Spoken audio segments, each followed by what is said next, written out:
Let's get back to our guest host, Dr. Marc Faber. Dr. Doom staying with us live from our studios up in Hong Kong. Dr.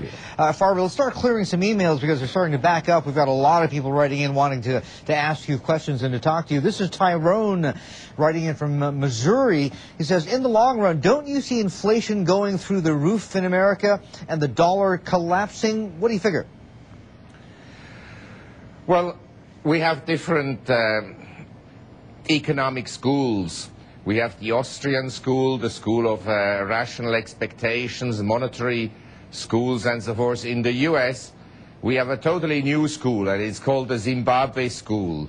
And it's founded by one of the great leaders of this world, Mr. Robert Mugabe, that has managed to totally impoverish his own country. And that is the monetary policy the US is pursuing.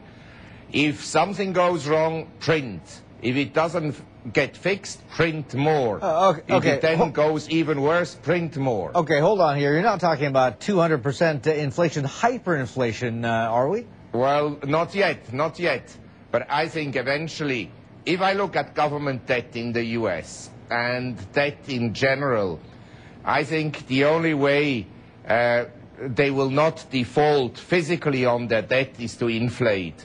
And so I suppose that in the long run you will get much higher inflation rates than what we have now. The problem being that I don't see how the Federal Reserve will ever again increase interest rates to a level where they will be real. In other words, where you have real returns above the rate of inflation and where short-term rates are above nominal GDP growth. I don't see that coming. Okay. And so eventually we will get inflation. Look, if the government, if the Feds, if policymakers in the U.S. are getting it so wrong, here's the other part of Tyrone's question as well. It says, is America potentially going to become a third world country, and therefore is gold and silver going to go through the roof? Well, I wrote 2 years ago a report entitled, Is America Becoming a Banana Republic?